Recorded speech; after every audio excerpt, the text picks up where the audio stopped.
So the problem for me is not that they broadcast this, it's that they choose to put this stuff on, but then they clamp down on all of the stuff which they find morally disagreeable. As the Prime Minister said yesterday, it is essential that the BBC explains how these scenes came to be broadcast. Death to the IDF.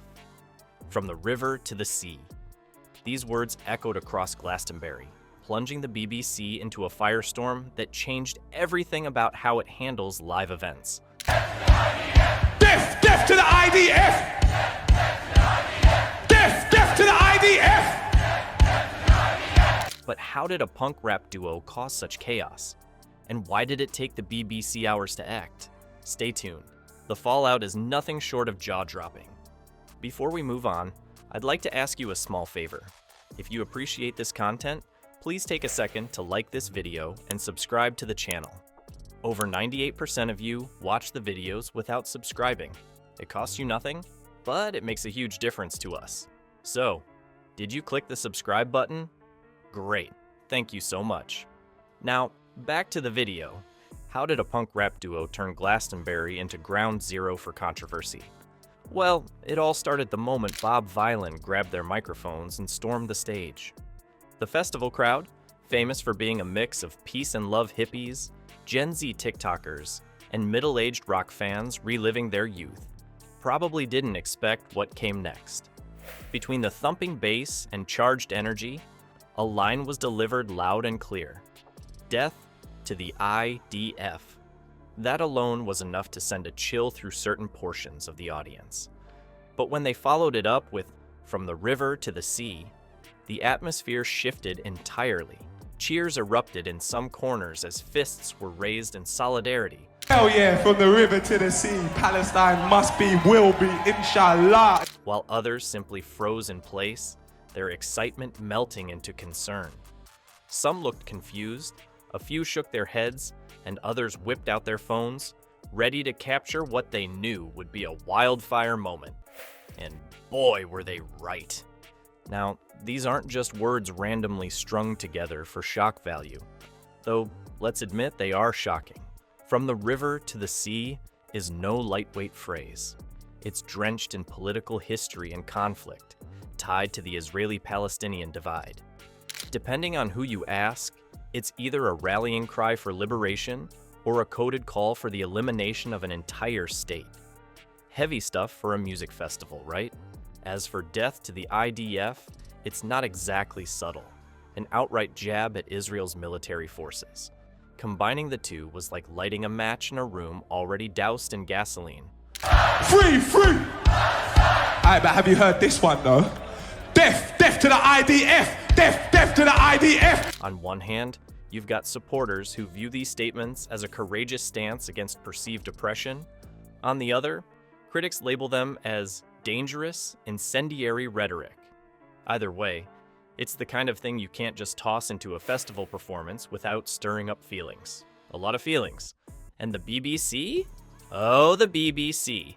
They were broadcasting the whole thing live, completely unaware of the storm that was barreling toward them. There's something almost amusing, if irony is your thing, about a historic institution like the BBC casually airing what would go viral within minutes for all the wrong reasons. You could almost picture some poor producer behind the scenes realizing, too late, that they'd just beamed an unfiltered controversy straight into thousands of living rooms. But, in their defense, the organizers of Glastonbury didn't look much more prepared. Whoever vetted that lineup either didn't notice, or didn't care, that Bob Vylan's lyrics were a political minefield waiting to explode. Oversight? Likely. Trust? Absolutely misplaced. The chaos didn't stop there, of course. As clips of the performance hit social media, the audience wasn't just cheering or jeering anymore. No, now they were raging keyboards warriors. In 2022, and yet they still decided to let him run riot in 2025 without even bothering to think about putting a delay on the feed. Activists and advocates took to Twitter, Instagram, and forums, splitting into camps faster than you can say trending topic. Some praised Bob Vylan for using their platform to challenge injustice, calling them brave, even revolutionary. Others labeled the act outright hate speech, demanding consequences and calling for accountability. The hashtags poured in: Ajaj boycott BBC, Jachas Glastonbury disgrace, Jachas free speech, and, naturally, a few choice expletives. Influencers and commentators began weighing in, their opinions as divided as the crowd on site. Memes popped up because, of course, we're in 2023. Everything gets a meme. But the undertone? It wasn't funny. It was heated, intense, and spiraling far out of anyone's control. You'd think the BBC might have stepped forward immediately with, oh, I don't know, an apology, a statement, anything? Nope. Instead, they went radio silent, probably hoping the fire would burn itself out. Bad idea. Yeah, I mean, the BBC, if they're going to say that some people can be platformed and some people can't, then at least be consistent about it. The lack of response only added fuel, leaving everyone wondering if the broadcaster had just condoned what many were labeling extremist views. As the first wave of backlash crashed over them, the BBC scrambled for damage control. They yanked the performance from their iPlayer library, but by then, the clips had already gone viral across every corner of the internet. And pulling the official footage? It didn't solve a thing. Critics accused them of censorship on one side, while others doubled down by saying they should have acted faster. Damned if you do, damned if you don't. BBC said some of the comments made during that Bob Vylan set were, quote, deeply offensive. But the corporation hasn't addressed why it continued to broadcast the live. But this wasn't just a blip on the radar of festival history. The ramifications were already rolling downhill. Organizers faced public grilling over how they vetted performers. Some pointed fingers at Glastonbury's iconic reputation, asking if they'd finally overstepped in their pursuit of edgy, progressive acts. It wasn't just about Bob Vylan anymore. It was about festival culture, media responsibility, and how far is too far in public performances.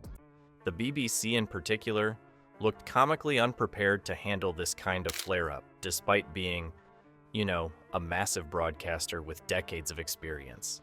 Seriously, what were they thinking? By the time the next morning rolled around, social media had become a battleground of opinions, viral outrage, and think pieces that nobody asked for, but everybody seemed to write. Glastonbury attendees with armfuls of flower crowns walked past reporters who were already framing this as the festival performance heard round the world. But trust me, this was just the beginning. And if you think the backlash ended there, wait until you hear how far the consequences went. What does it take to make one of the world's biggest broadcasters rewrite its entire live event policy overnight? Turns out, just a few controversial lines screamed at Glastonbury. The BBC may not have realized it immediately, but their decision to air Bob Vylan's performance live was the broadcasting equivalent of stepping on a landmine. Their initial response to the backlash didn't just miss the mark. It added a barrel of gasoline to an already roaring fire. Here's how it all began to collapse. After the uproar started, the BBC did nothing. For hours. No press statement, no official response, nothing to calm the frenzy brewing online. Meanwhile, clips of the performance spread like wildfire, circulating with hashtags that practically begged for scrutiny. Number BBC fail, number stop hate speech, and others we probably can't mention without a bleep. Viewers weren't shy about expressing their outrage either. Some accused the BBC of giving a megaphone to hate speech, while others slammed them for failing to uphold journalistic neutrality. I'd be a bit kinder to them, but I think the Director General, Tim Davie, he has made mistake after mistake after mistake over the past few years, and he's got to go. And as the hours dragged on in silence, negligence became the word of the day. Critics weren't just angry about the performance, they were furious the network hadn't stepped in to stop it mid-broadcast. By the time the BBC finally removed the performance from iPlayer more than 5 hours later, in most people's eyes, the damage was done. The BBC has rightly apologised and took the immediate decision not to put this content on iPlayer. I welcome that. So the problem for me is not that they broadcast this, it's that they choose to put this stuff on, but then they clamp down on all of the stuff which they find morally disagreeable. So, What did the BBC say when the uproar became impossible to ignore? Mostly that they regretted the delay. Regret over the timing? Sure. But for many, regret wasn't an apology. Government officials weighed in next, because of course they did. Culture Secretary Lisa Nandy slammed the broadcaster, calling for accountability while Downing Street demanded explanations about how this mess aired to begin with. As the Prime Minister said yesterday, it is essential that the BBC explains how these scenes came to be broadcast. Even Ofcom, the UK's media regulator, poked its head in, calling the situation concerning and stating the BBC had some questions to answer. Inside the network, it was total chaos. The Director General, Tim Davie, who'd been enjoying the festival live that day, awkward, reportedly emailed Jewish staff expressing dismay over the lyrics while emphasizing the BBC's stance against anti-Semitism. It was clear that addressing this wasn't just about pleasing viewers anymore. It was about damage control on a political and personal level. But for Bob Vylan, the fallout was even more public and far-reaching. Festival organizers cut them out of future lineups faster than a bad punchline. Manchester's Radar Festival? Cancelled. A big slot at France's Cave Fest? Gone. Even their American tour plans got torpedoed. Yes, the US State Department went so far as to revoke their visas entirely. Foreigners who glorify violence and hatred are not welcome visitors to our country. With Deputy Secretary Christopher Landau not mincing words. Foreigners who glorify violence and hatred are not welcome visitors to the country. Ouch. Suddenly, the band wasn't just dealing with heated internet debates. They were facing a very real career nosedive. Even their talent agency, United Talent Agency, decided to sever ties, leaving the duo without the professional backing they relied on. And the international consequences didn't stop there. German venues joined the pile-on, like one in Cologne that pulled the plug on a planned September show. Oh, and let's not forget the legal side of things. Authorities in the UK launched separate investigations into the band's remarks, considering potential hate speech violations.